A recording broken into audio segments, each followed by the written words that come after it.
The Valros family have ruled the Colovian Empire for hundreds of years until one day a Colovian duke have had enough. Colovian politics are very cutthroat and worse than most other kingdoms. If an emperor falls out of favor, the chances of open rebellion and overthrow is very high, which was the case for Raynar Valros. Though his rule has been prosperous and the royal coffers were increasing in money daily, his inability to conquer the Mercian kingdom have left the perception of him being weak to some of his noble families. In the spring of 1236 BC, before chaos, the usurper with the support of many other noble lords took over the Colovian throne. For too long we have tolerated weak emperors. It stops now.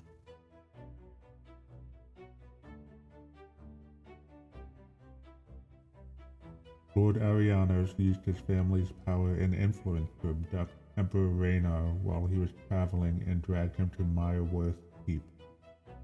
Anyone who tried to protect the emperor was killed, including the court steward. Any help from Crown Prince Meadery would take time, because Direwood Castle was 1 month ride away from Mireworth Keep. But taking the throne was not as easy as just sitting on the throne. The emperor would have to concede to Lord Areneos' claim to the throne. Knowing that Raynar would not voluntarily announce his abdication, Lord Areneos had the emperor tortured in the dark, damp dungeon. Despite being tortured in various ways, Raynar would not give in to Lord Areneos' demands. Even bringing in mages to torture the emperor with spells would not work.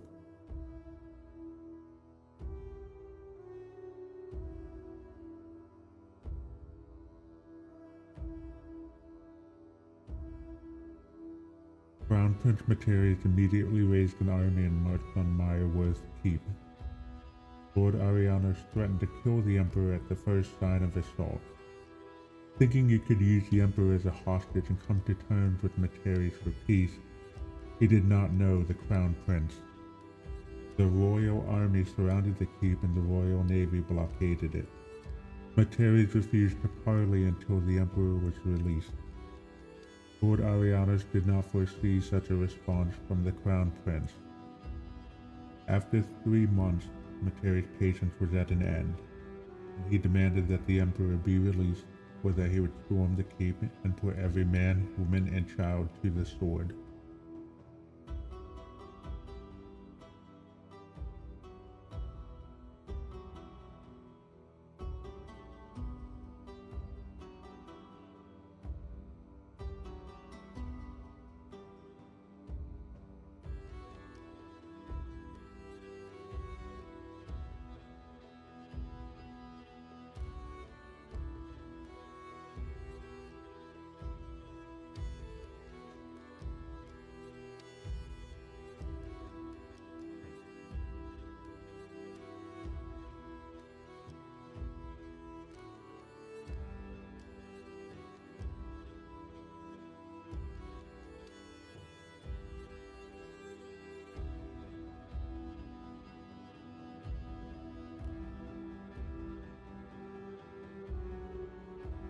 The night before the attack, Meadery had one last card to play to rescue his father before having to storm the keep.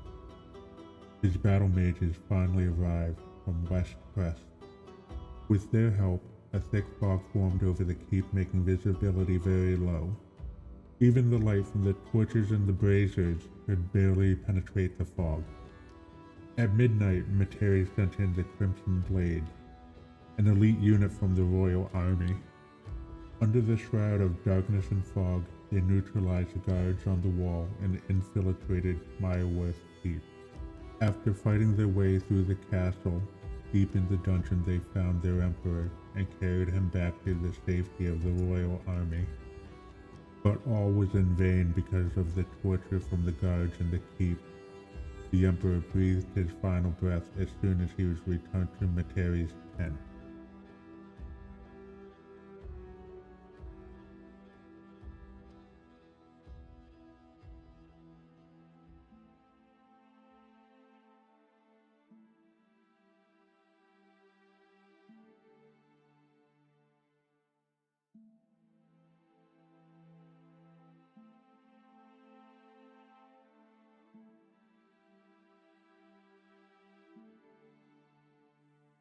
Without his hostage, Lord Areneos surrendered and begged mercy from the now crowned Emperor Meadery. He commanded Lord Areneos to be executed along with every man, woman, and child in his family and extended family. As for Mireworth Keep and town, their fates were the same. Every living soul would be executed, including the livestock. Tales would call this massacre the slaughter of Mireworth. Emperor Meadery wanted this to serve as an example and warning of what happens if you dare to try to take the Colovian throne from the Valrios family.